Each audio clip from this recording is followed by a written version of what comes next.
مدارس کی حفاظت یہ اسلام کی حفاظت ہے۔ کیوں؟ مسجد اور مدرسہ یہ اسلام کی عماج گاہ ہے۔ رسالت مآب کی جو مسجد ہے، مسجد نبوی، وہی مدرسہ ہے نا، اور وہی مسجد ہے۔ اب مسجد اور مدرسہ ملحقہ ہے، بالکل ساتھ، ایک دیوار کا فاصلہ بھی نہیں، اب تو وہ بھی ختم ہے، ایک ہی جگہ میں ہے۔ آؤ صحیح بخاری کھولیں، جلد اول کھولیں، اور نہیں تو کتاب الصلاۃ کھول لیں۔ امام بخاری رحمہ اللہ مختلف ابواب قائم کرتے ہیں۔ ایک باب میں فرماتے ہیں باب الشعر فی المسجد، کہ مسجد میں اسلام کی بات کو شعر کے طور پہ، نظم و نثر اور نعت کے طور پہ پیش کرنا جائز ہے۔ دلیل میں حضرت حسان کی روایت لاتے ہیں کہ یوضع لہ المنبر، ان کے لیے ممبر لگایا گیا۔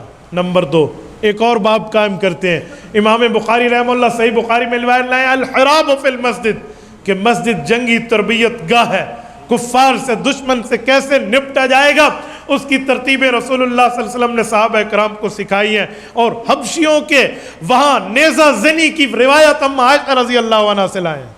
ایک اور باب امام بخاری رحمہ اللہ نے قائم کیا ہے، اس باب کا کیا نام ہے؟ فرماتے دخول المشرک فی المسجد، مسجد اسلامی عدالت گاہ ہے۔ کیسے؟ پھر واقعہ لائے ہیں کہ ثمامہ بن اوصال قبیلہ بنی حنیفہ کے سربراہ تھے، اسلام کے مخالف لڑتے ہوئے گرفتار ہو گئے حالت کفر میں، تو رسالت مآب علیہ السلام نے فرمایا قوم کا سردار ہے، اس کے ساتھ اس کے حساب سے اس کو سلوک کرو تاکہ اسے سمجھ آئے کہ اسلام مخالفت نہیں کرنی۔ کہتے اسے ستون کے ساتھ آ کر باندھ دیا گیا۔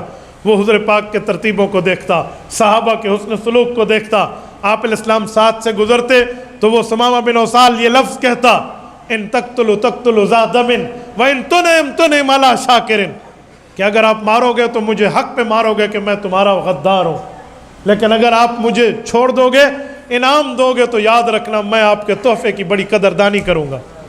3 بار مختلف وقتوں میں کہا، آپ علیہ السلام چلے جاتے اس کی بات سن کے۔ 4تھی مرتبہ اللہ کے رسول نے فرمایا اسے رہا کر دو، رہا کیا۔ وہ جا کر غسل کیا، غسل کر کے واپس آیا اور کہا مجھے بھی آپ کلمہ پڑھا دیں۔ یہ بھی مسجد اور مدرسہ۔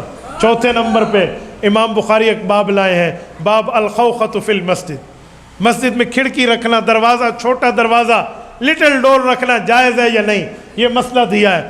صحابہ کرام کے زمانے میں یہ ترتیب ہوتی، حضور پاک علیہ الصلوۃ والسلام کی موجودگی میں گھروں کے وہ دروازے جو مسجد کے پڑوسی تھے، انہوں نے گھروں کے 2 دروازے بنائے ہوئے تھے، ایک ان کے بازار میں کھلتے، ایک مسجد میں کھلتے۔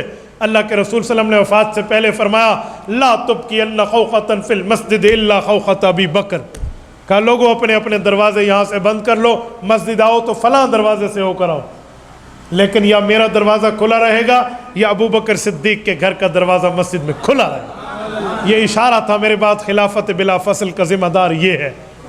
اب یہ 4-5 ابواب میں نے پیش کیے ہیں، ثابت کیا کرنا چاہتا ہوں؟ بتانا چاہتا ہوں کہ مسجد اور مدرسہ اسلام کی تقریر کی جگہ ہے، مسجد اور مدرسہ اسلامی عدالت گاہ ہے، مسجد اور مدرسہ خلیفہ وقت کی اسمبلی ہال ہے۔ پتہ چلا ایک مسجد اور مدرسے کا تحفظ پورے اسلام کی عمارت کا تحفظ ہے۔ تو یہ تحفظ و دینی مدارس یہی سمجھایا جا رہا ہے، یہی بتایا جا رہا ہے۔ اس تحفظ کا معنی صرف یہ نہیں ہے کہ ڈنڈا اٹھا کر آئیں، تحفظ کا یہ بھی معنی ہے کہ ہم اس کی ضروریات کو دیکھیں، تحفظ کا یہ بھی معنی ہے کہ ہم اپنی اولاد، بچیوں اور بچوں کو ان کے پڑھانے کے لیے بھیجیں، تحفظ کا یہ بھی معنی ہے کہ ہم اپنی خدمت، جان، مال، وقت ان کے ساتھ لگائیں۔